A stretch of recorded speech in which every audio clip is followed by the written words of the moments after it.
Hi, I'm Jennifer. I'm Mike, And I'm Andrea. and And we're we're not Thanks. saints. But guess what? We're learning from them. Yes. We are. Anyway, welcome back to We're Not Saints, the podcast where we remember that holiness isn't about being perfect. It's about learning from those who loved God so much and so closely and even changed the world a bit. Sometimes when we look around today, especially today, it can feel so discouraging. And then I think about the times that the saints lived in, and they were in discouraging times as well. It's just not today for us, right? different discouragings. Yes, but today there's so much anger in our world and there's so much division, and people are so quick to label something and to label someone. And I feel like people are quick to argue, quick to find fault, quick to just react. I think we've lost a lot of compassion, understanding, Patience. That's a big one. and love. We have to remember that the saints also lived in those difficult times. They saw injustice. They saw people treated unfairly.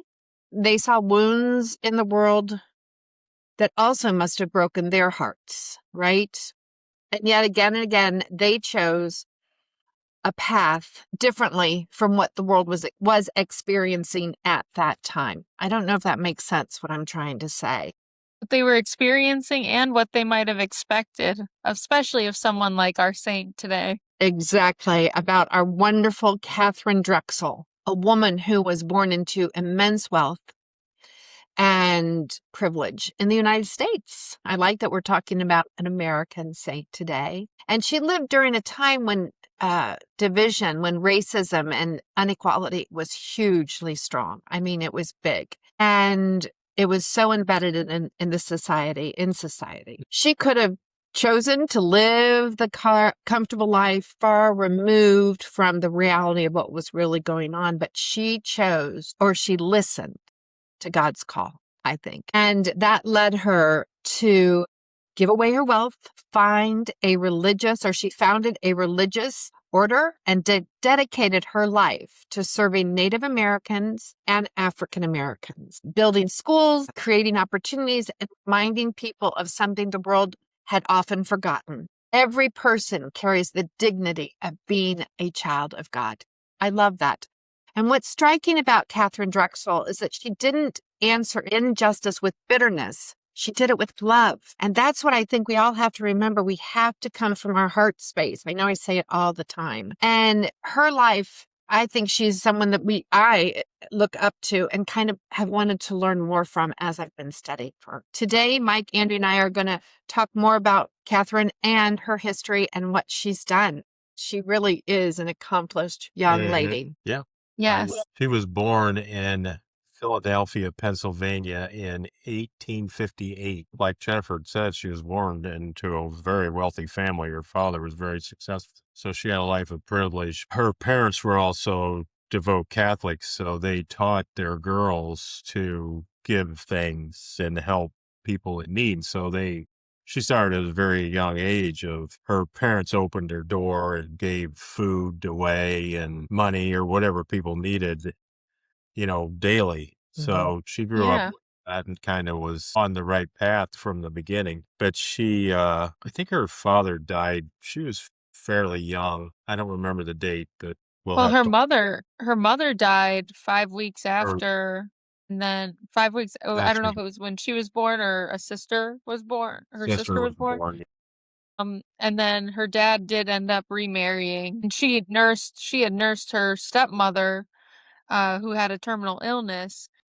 Despite all the riches, her dad was a banker, and that's where he had all of his success, as we all know. She inherited the hundreds of millions of dollars from him, but her stepmom was struggling with the terminal illness for 3 years, and that's where she learned that no matter how much money you have, it can't buy health and wellness.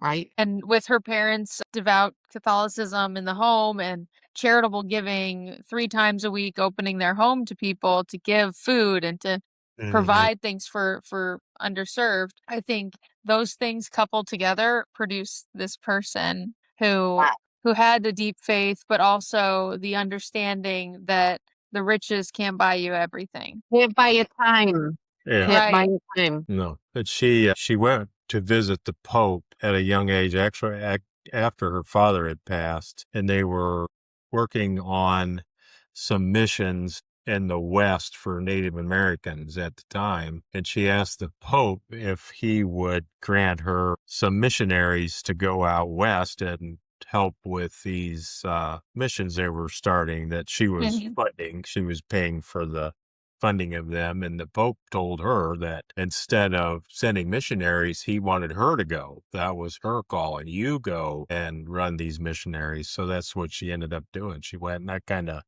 started her philanthropy about the starting schools and missions. And, she did a lot. I think there was a total of 60 schools that she started in missions. And the biggest one was Xavier College. That was the first Xavier University in Louisiana, which was the first Black university in the United States. Catholic. Black Catholic University in the United States. Right. Yeah, so that was a big thing. Yeah, I love to learn about like what drove her to each of these points. When she saw the Pope, she had read Helen Hunt Jackson's Century of Dishonor, and that's what inspired this ask of, we got to do something for the Native Americans. We got to send missionaries. We got to do this thing. So you imagine this heiress coming to the Pope. So, I mean, I think of heiresses to millions and millions of dollars, like Paris Hilton or something doing this. And it's almost unimaginable, but even people like that, like we don't know what their true calling is or what's burning in their own heart of something that they're passionate about and what they want to see done. So for Catherine, she reads the book, The Century of Dishonor, and she's totally fired up about this. And she's saying, we have to do something for them. For the Pope to turn around and say, well, what about you? And this sends her into this whole other direction of, oh, me first, can I? And then it's, will I think those are the And questions. she did. She said yes. Right, Well, right. I think that's really fascinating about that, or wonderful, is this all happened in the early 1900s, and I think 1950s, mid 1950s, is when the Civil Rights actually started. The Civil Rights Act, and there was a lot of people got involved. So she was 50 years before anybody else was even thinking about civil rights. Right. And just being able to be moved by something before society is moved by it is really important to note. And you don't really hear a lot of people talk about Native Americans, how they were needy and, they were mistreated. I mean, we're all Americans now. We came here and pretty much just took over and ran them out, basically. Right. And a bigger piece of it was their culture was lost as well. And that's almost like the more painful thing when your beliefs are totally wiped from society. I think so. Her becoming a missionary, that decision as well. I mean, while it was guided by the Pope and his question to her, why don't you do it? And I'd love to hear what you guys think about that too. Has there ever been a time in your life where somebody turned to you and said, well, why not you? Why don't you do this thing? I think Father Stephen does it to us all the time. Yeah. And he's always offering us moments where we can volunteer our time and do something for the church or for our community. A very good question that you asked. Yeah. And you get asked as well. Well, it happens to me all the time because, in Culver, Indiana, we're in a small town and there's so much work to be done. And maybe there's not enough funding to do all of it, but there's people. And maybe at times there's not enough people to do all of the work either. But I always joke and I say Culver is like the nonprofit capital of the United States because we've got so many nonprofits. I'm on probably 4 to 5 different boards, and I have like a higher seat on 2 of the 5 that I'm on, where I'm either the president or vice president of something. And I'm like, this is unheard of, right? Like, you don't really get involved. Like, when people join a board or a nonprofit in any small or large way, you really contemplate, okay, what am I offering to this board? What needs to be done? Does this resonate with me? And in Culver, I mean, you're you're asked to be a part of something all the time. And there's that call to action all the time, just like the Pope did to Saint Catherine. So I felt very connected to this. And I think a lot of people in our town where we all live, they would connect to that as well. When there's not funds and a program set aside for something to happen, what are you going to do about it? And that's really powerful. I think a lot more people should think like that. But it was also said at the Feast of Saint Joseph was Saint Catherine's decision to dedicate her life to Native American and Black people in the United States who were being underserved. And I think this is also a really delicate topic too, because we mentioned already about the treatment of Native Americans when their land is taken and their culture is totally wiped out. I think what's great about this saint is that it is semi-recent. Her story is semi-recent in the sense that she died in 1955. It's 2026 right now. That's not that long ago. Exactly. She lived to be 96 years old. She had a heart attack at age 77, so she retired when she was 77. So like not very long ago, but the idea of these schools for Native Americans, I can say that yes, looking back historically, there was a lot of mistreatment of Native Americans in those schools because there was a lot of forced assimilation. So I know that we're talking about a lot of the positives of this because St. Catherine developing these schools, she got a lot of flack too. A lot of these schools, she had a system of schools for Black Catholics across 13 states. There was the boarding school in Santa Fe. She had 40 mission centers, 23 rural schools, 50 missions for Native Americans across 16 states. And there was a lot of torment there too, where these schools were being targeted. They were catching on fire. They were being burned down because people didn't want Native Americans and Black Americans to have an education. That's right. Her goal was to provide education so that they can be empowered and be treated as equals in society one day. And this was just one small part of it. Because if you're not educated, then you're 10 steps behind the next person over. Yep. But I also say that, and I'm noting that there is this other history of it too, where the forced assimilation that happened in certain schools for Native Americans at that time, they were heavily mistreated even within the school system, unfortunately.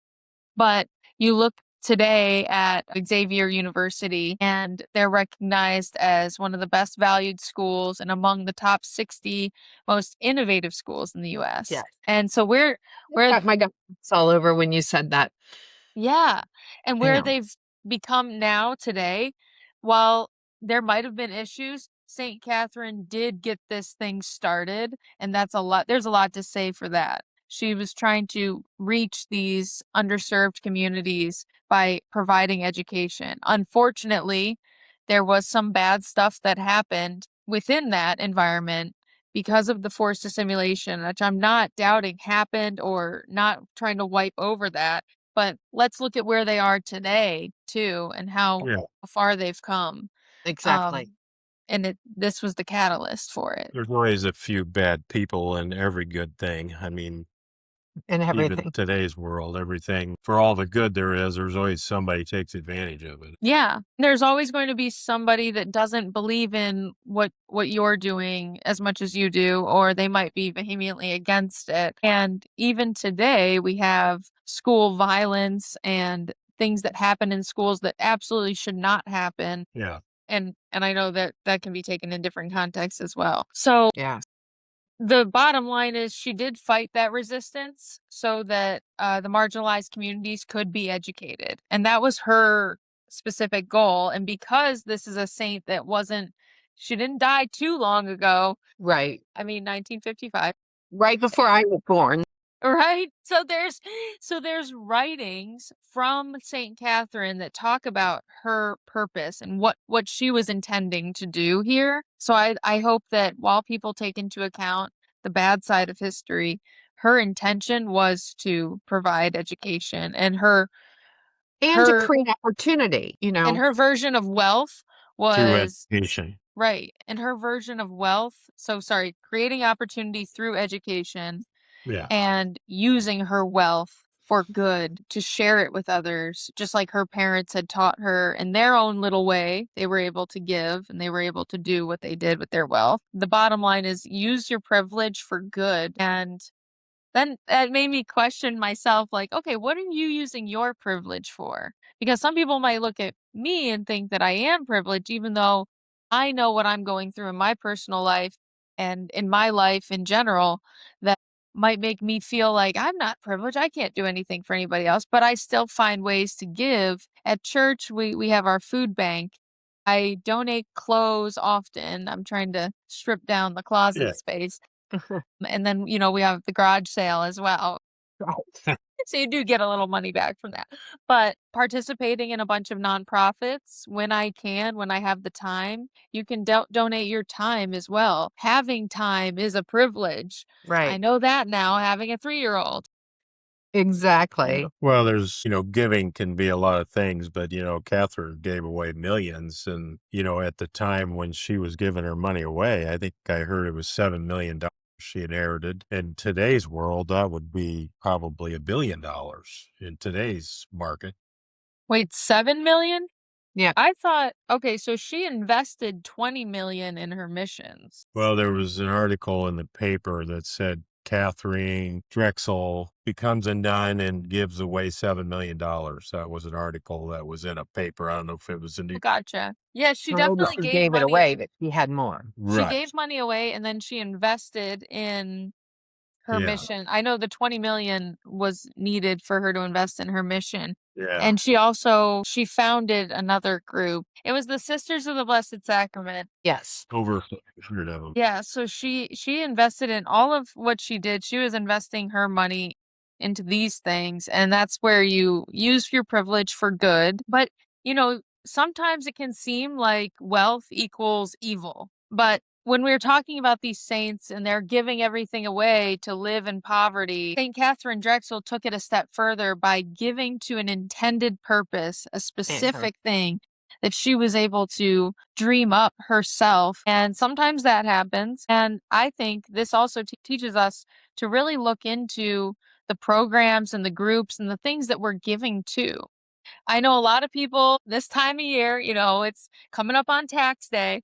A lot of people are looking for places to put their money where they can get that tax write-off. And actually, a fun fact, her charitable donations at the time in Philadelphia, they were the catalyst for a tax exemption that was in place just in her area because of how much money she was giving and donating at that time. I don't know when tax exemptions for charitable donations became a thing, but in her lifetime, that was something that happened in her Yeah. government. Yeah. I love that. I didn't see that. That's awesome. Thanks for sharing that. So when you are giving, while it is nice to get that tax deduction, sometimes what you should be giving to will come with that, and sometimes it won't. But I think we can learn a lot from what Saint Katharine Drexel used her money for and what she decided to give to, and how much purpose that had behind it. Huge purpose, right? Yeah. And the thing too is that it's not only the money, right? It was her time, her effort, the money, her heart that she put into it. And that's, like I said, it always doesn't have to be the money. Yeah. It can be like your time. Well, huge. the schools, the 60 schools and missions that she created are still there today. Yeah. I read article about her. There's roads named after her, towns named after her. There's a lot of, she was throughout the United States. She had a lot of influence. And I wonder how many people knew about her, Right. Or know about her. I only know about her because Father Stephen told me about her. Yeah. She wasn't canonized till the year 2000, so she hasn't been a saint that long either. Yeah. Yeah. And she was the second American-born saint, right? From a saint. The first one we already talked about. Yeah.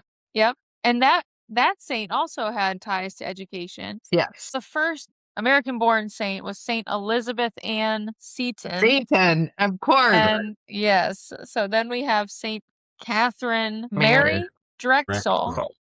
Now, her father also founded a university, Drexel University. And then there's Xavier, and that's still a historically Black Catholic college. But yeah, the key takeaways I really thought from learning about this saint were wealth does not equal evil, like privilege does not equal evil. It's what you do with it. So the takeaway there is, what are we doing with our privilege, with our wealth, with our time?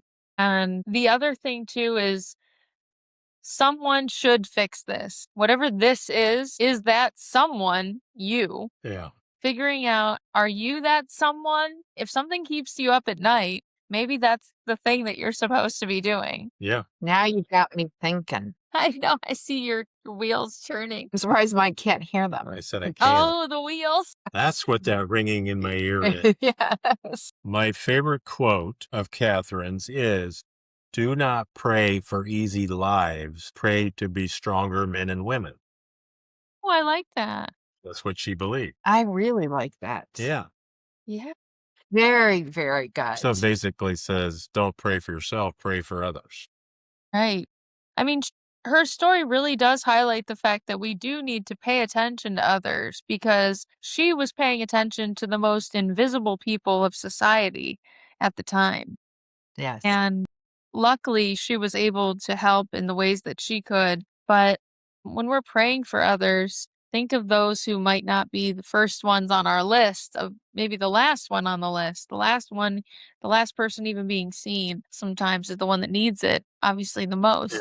As usual, I have a Bible verse. I know. We're looking forward to hearing it. All right. So the one that kept coming up was from Luke 18:22. Sell all that you have and distribute to the poor. Then come follow me. And we're often seeing that, give everything away, give everything that you have. Don't be tied to any of these materialistic things so that you can better follow Jesus and follow his path. But this kind of encapsulates that, as well as what Saint Catherine actually did do with her fortune. She literally did sell everything that she had. She gave everything that she had, and she poured it into her mission. So it differs slightly from what we've been seeing over and over again, where these saints give everything away and they live in poverty. She invested in something that was going to then invest in other people's futures. Exactly. God, she was great. I can't believe it's already time for us to close. I know. I mean, it just flew by. But what if the greatest thing you're being asked to give isn't your money, isn't your time or your effort, but it's your heart? And I don't know why, for me, I felt like she did so much from her heart, and she had the ability with the money to be able to give as she did. You know, she had every reason to stay comfortable, right? Even though she had amazing parents that taught her about the benefits, or not the benefits, but that's our job, is to give back. I mean, I truly believe that, right? But she chose love, and she noticed how people were being treated differently. And she said, I need to make a change. I need to help, right? I mean, I love that. I really love what she stood for and what she did. So I have one thing, and it also shows like her humbleness as well. That she went to the Pope and was like, can you send missionaries? She didn't think that she could be a missionary. Like, she didn't think of herself that way. Right. She was just like, I can't be the one to save people. Yeah. Like, not that she said that, but it's just maybe that thought process of, well, maybe it's not me that's going to do the saving. It's going to be somebody else that comes and saves these people. But I'm going to help provide it. But yes. Right. Then the Pope allowed her to see herself as somebody who could enact change. She was capable of this thing. So I don't know. I think there's like a humbleness there that she teaches us. Huge. As I said, she chose love, not the loud love, not the performative love, just quiet, steady, costly love. Showed up. She lifted others by giving them education. I mean, that's the greatest gift of all. And yes, everyone has speed bumps. There were speed bumps. There was way, definitely right? some conflict there, and that's also noted in history. But her purpose and her intention with it was to provide that education. Amen. Right. And so today, as we leave this conversation, you know me, always going about my to my heart space. But what is yours to give? If we can all think about what is ours to give. And more importantly, can we do it with love in our hearts? Yeah. And that's where I always like to end. Give your love. You can give your knowledge, which is a big thing. I think everybody needs to share their knowledge with people that are not as knowledgeable, I guess. That was really great. That was really knowledgeable of you. Not only financially, knowledge and your abilities. That's why I said it doesn't have to be money. You can give all of you. I mean, what you give to the church by mowing the yard, taking care of everything. It's what we can give. Yeah. But it's the importance of giving. So I wish everybody a great week, I hope everybody had a fabulous Easter. And thanks for joining us. And until next week, we're not saints. We're not saints. But we're learning from them. I'm loving learning. We are learning and Definitely. we're growing the brain. Thanks, guys. See you next week. Thank you so much for tuning in to this week's episode of We're Not Saints. For more of the We're Not Saints shenanigans and behind-the-scenes content, you can follow us on Instagram at We're Not Saints 1. That's We're Not Saints 1, without the apostrophe. And be sure to follow us wherever you get your podcasts so you never miss an episode. We'd also love to hear from you. So leave us a comment or a review, or contact us by email at we'renotsaints1@gmail.com. And if you'd like to have a great companion to your weekly saint studies with us, you can purchase a copy of my books. Are You There, Mary? How to Resurrect in Love After Loss, or Finding Love in the Confessional on Amazon, available as a Kindle version or paperback. All these links will be provided in the description of this episode. And don't forget to tune in next Wednesday for our weekly dose of saints. God bless you. Should you read it again with more intonation? No. It was very Mike.